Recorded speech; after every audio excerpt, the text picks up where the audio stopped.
Queridos irmãos e irmãs, vamos entrar na liturgia do 29º domingo do tempo comum. A liturgia da palavra para esse final de semana nos apresenta o texto do profeta Isaías, capítulo 45, versículo 1, depois de 4 a 6. O salmo é o Salmo 95. A segunda leitura é de 1 Tessalonicenses, capítulo 1, versículos de 1 a 5. O Evangelho de São Mateus, capítulo 22, de 15 a 21. Para meditarmos nessa liturgia, eu quero apresentar 3 realidades que encontramos na liturgia da palavra. Primeiro é a imagem do povo de Deus. A segunda realidade é a unção, os que são ungidos por Deus para realizar a sua missão. E a terceira imagem é da providência, é Deus que providencia em todas as circunstâncias para ajudar o seu povo a sair da dificuldade. Olhando para as imagens, a primeira leitura traz a imagem do povo de Deus escravo na Babilônia. E Deus faz tudo para que esse povo, que é a imagem de Deus, seja liberto dessa escravidão. Na segunda leitura, a imagem do povo no pecado. São Paulo chega a Tessalônica para mudar essa realidade do povo, que é a imagem de Deus, para que saiam da vida de pecado. E o Evangelho nos apresenta a imagem do povo oprimido pelo povo romano, o povo de Deus que pagavam impostos pesados e por isso passavam fome, tinha problema para ter acesso à saúde e outras realidades que esse povo, como imagem de Deus, sofria. Por isso, olhando para esse povo como imagem de Deus, a partir da primeira leitura, encontramos este povo escravo há 50 anos na Babilônia. E no desespero deles, eles achavam que não tinha mais solução. O que Deus poderia fazer por eles na situação que eles estavam vivendo? Mesmo porque eles sabiam que o sofrimento que eles estavam vivendo era por causa do afastamento de Deus, da idolatria de seus corações.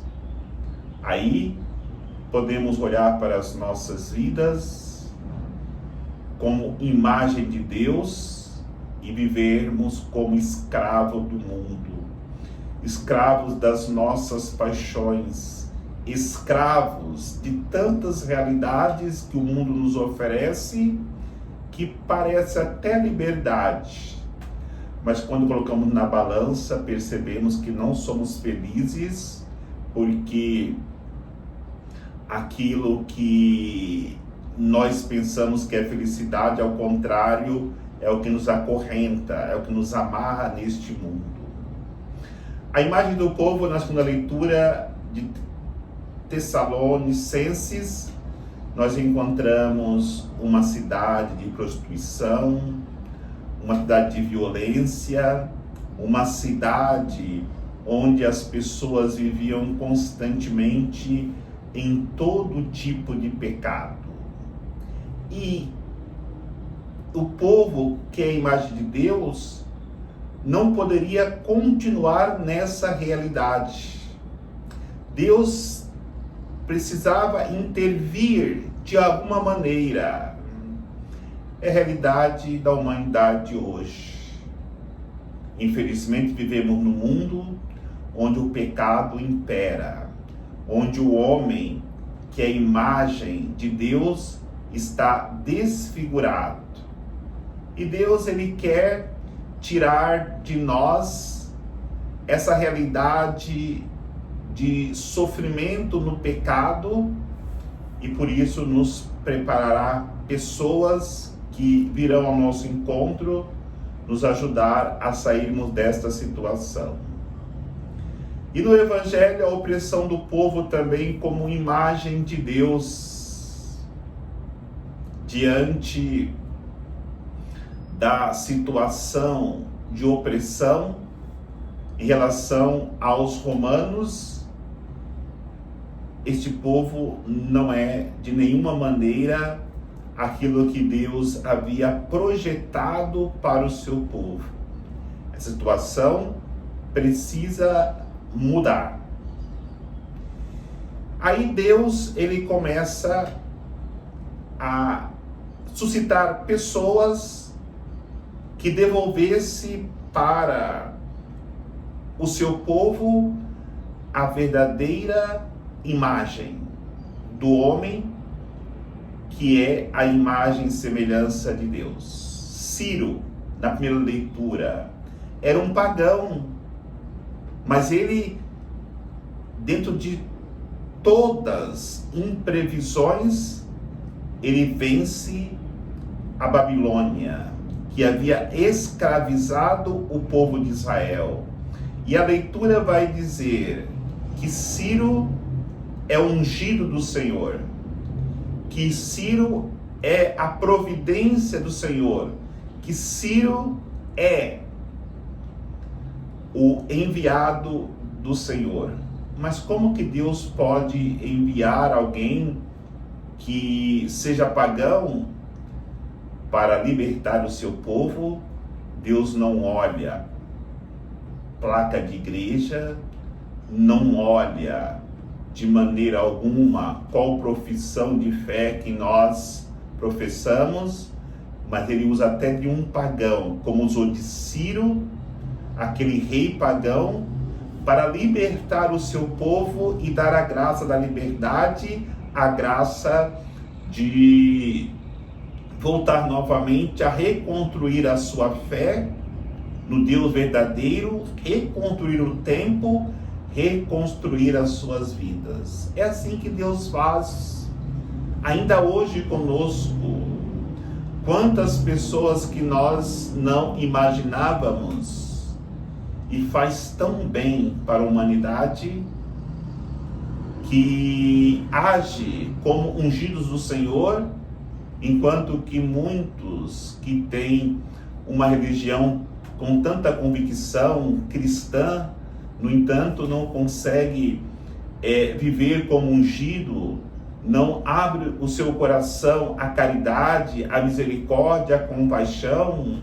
Então precisamos entender a pedagogia de Deus para fazer bem ao seu povo. Na segunda leitura, o ungido do Senhor é São Paulo. São Paulo tinha ido a Tessalônica e com pouco tempo, talvez os 2 meses de anunciar o Evangelho ali, de pregar a salvação, ele foi expulso junto com Silas. E pouco pôde fazer pelaquela comunidade que vivia extremamente no pecado. E São Paulo foi embora, foi pregar em Atenas, onde teve aquela frustração, que fez uma pregação eloquente, mas as pessoas deram pouca importância para o que ele falou. Ele foi para Corinto e ali estava meio frustrado. Até vai dizer que ele começou a construir tendas, não trabalhava mais o tempo inteiro para a obra do reino de Deus. Aí chega Timóteo de Tessalônica e diz para São Paulo: olha, Paulo, lá em Tessalônica precisa ver a fé do povo, precisa ver como o povo é testemunho de Jesus Cristo.